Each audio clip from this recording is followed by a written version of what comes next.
Good. Blow kisses. What is this? Okay, so, for those who aren't aware, there used to be a Brazilian animation studio called Vídeo Brinquedo, who were sometimes also known as Toyland Video. I don't think they exist anymore, at least not in any recognizable form, considering they don't seem to have put out any new movies in well over a decade, and their website looks like it was last updated in about 2008. But back when they were active, their forte was mainly creating straight-to-DVD features that were thrown together in a couple of months, and designed from the ground up to closely resemble, and be released at the same time as, popular big studio movies, in order to trick people into buying their movies instead. Now, personally, I can't really relate to someone who'd pay that little attention to what DVD they're actually buying, but it must have worked to some degree because they spammed about 20 of these things out across the mid to late 2000s, and to this day they still pop up in the wild every once in a while. I even found a copy of one of their movies at my younger cousin's house a few years ago. There's one for Cars, there's one for Ratatouille, there's one for B-Movie, there's one for Kung Fu Panda. Name a popular animated movie from that time period, and it probably got their treatment. Pixar's Up from 2009 was, of course, no exception. That same year, Video Brinquedo came out with their spin on it. What's Up? Balloon to the Rescue. Wow, that title is a reach. I don't think the phrase, "What's up?" is even used anywhere in the movie. What's Up might be the most egregious ripoff they've ever done. There are plenty of movies about rats and mice and other small creatures getting up to shenanigans. There are plenty of movies about sports, or showbiz, or whatever that movie's about, starring animal characters. The plausible deniability is probably the only reason they weren't sued out of existence.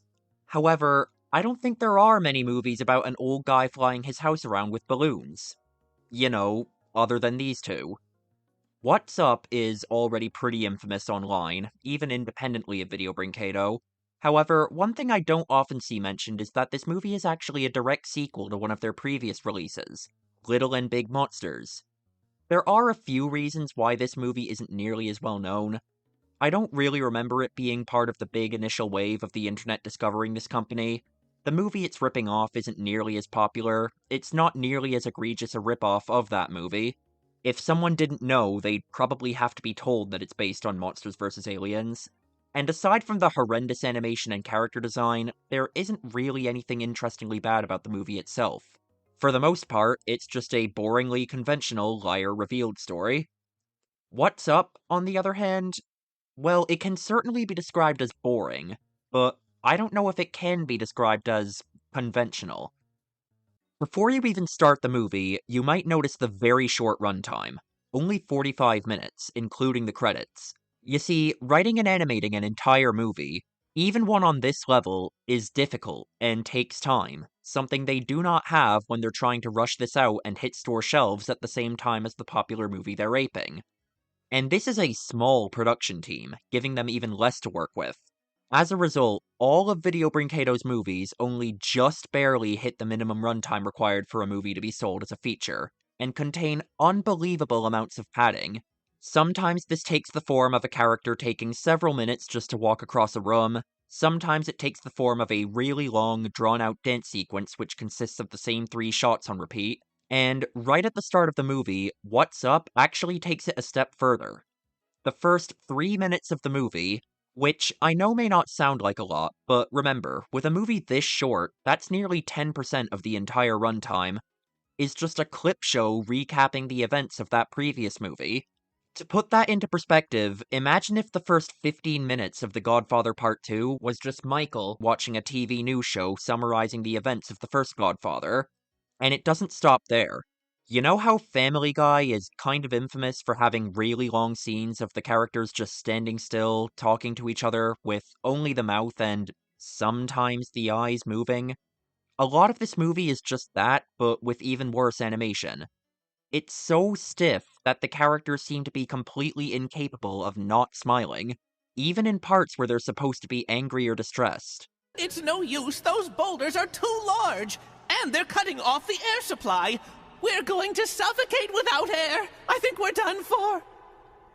I give up. The way out is too far. And what makes this especially weird is that it seems to be a new problem. I also watched that previous movie, Little and Big Monsters, in preparation for this video, and while the animation is still terrible, the characters at least changed expression sometimes. The next 8 minutes of the movie is just the characters sitting around talking. I kid you not, in this supposed adventure movie, it's more than a quarter of the way through the runtime before they even leave the house.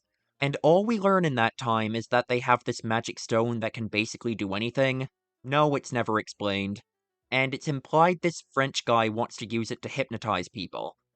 As you're watching, you might quickly start to notice a few things, especially if you watched dubbed anime from the early 2000s, as I'm sure a lot of people my age did. You may ask, hey, why does that girl sound a lot like Amy from Sonic the Hedgehog? And why does that guy sound a lot like Dr. Eggman? Do you know what this is, Guto? It's from Uncle's transmission antenna. These are live images of the surface of Venus. That's right.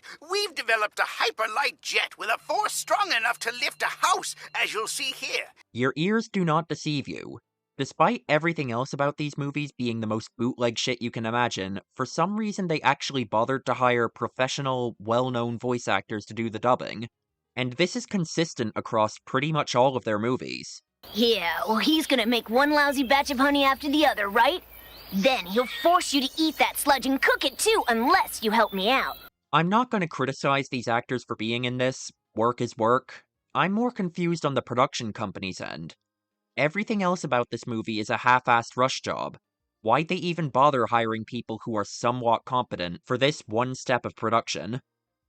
By now, you've probably noticed that I keep going on tangents instead of talking about what actually happens in the movie.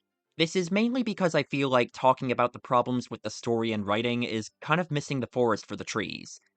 Like, wow, how did this kid know that wearing sunglasses would shield him from the Magic Stone's hypnotic power? We're never told how he knew to do that. That's a plot hole. That's definitely an issue worth discussing within this horrendously animated, ugly-looking film, which is about 90% filler by volume and only exists to trick people into buying it instead of a movie they actually like. The movie would certainly be fixed if they just ironed out the script a little more. But it's also because, by nature of the movie being mostly filler, there isn't a whole lot to the story. If you need to know what happens, the French guy gets the rock and starts trying to hypnotize everyone, but he accidentally summons a bunch of monsters. So we witness one of the greatest climactic action scenes in history.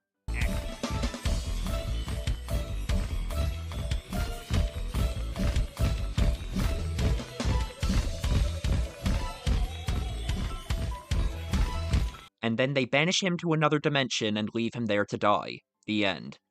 There's only one notable thing that happens, and it's probably one of the most infamous things about any of these Video Brinquedo ripoff movies, let alone What's Up. A little over halfway through the movie, they introduce this Chinese guy. His name is Qing Ling, and he only seems to be here so that the rest of the cast can be racist to him. I don't want that Chinese guy in there with my monsters. He didn't even say anything when I showed him the cookie. Did you try showing him a fortune cookie? That could work. Because I want to introduce you to my new boyfriend, Chin Ling, the cute Chinese gentleman. Hello, everybody. But did you really have to pick someone who might be smarter than me? Perfect, China! I promise to give you some Moo Goo Gai Pan when we get back to the house! Huh. Look at that fourth wall break. At least they're somewhat self-aware about it. But then that raises a question. Why did they choose to give this trait to the main characters of their animated children's movie? Maybe if it were just one line, it might not be worth talking about, but I haven't seen this much racism against the Chinese since the pandemic.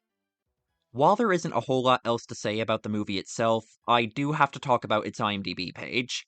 Back before Video Brinquedo was a really well-known meme, their IMDb pages were the most half-assed things you could possibly imagine, and they were often completely vandalized. For example, a plot description for their movie Tiny Robots used to read, "This is a shitty movie about a dumb thing," written by someone who apparently can't spell. Most of this has been wiped now in favor of information and descriptions that are actually accurate, but let's have a look at the quotes section for What's Up, Balloon to the Rescue.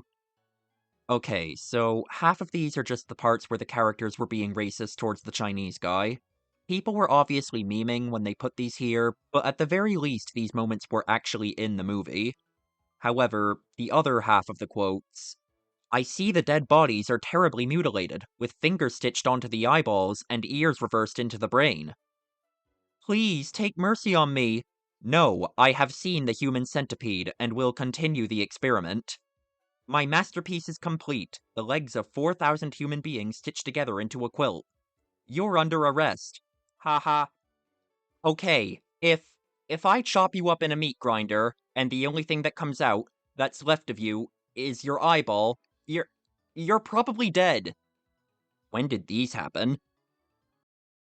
So, something a little different today. A bit of movie-related content I can upload in between my big reviewing and ranking or series retrospective projects. Before wrapping up, I actually have an announcement. I recently got accepted into the YouTube Partner Program, meaning that join button that you see next to the subscribe button on a lot of people's channels has now appeared on my channel. Clicking it allows you to become a member by paying a small fee in exchange for perks like early access to new content and having a little badge appear next to your name in the comments section. So I guess now you can do that if you want. I don't want to be tacky, so I'm not going to hound anyone for it, but I'd certainly appreciate the support. Anyway, that's it. I can't believe I've been running this channel for over a year, and that's still the only way I can think to transition into my conclusion. It's still gonna be a while before I'm ready for my next reviewing and ranking project, but if people like these smaller reviews that are more focused on an individual movie, you can probably expect to see more of these. I've definitely got at least one more movie I want to cover at length like this. Thanks for watching. Goodbye.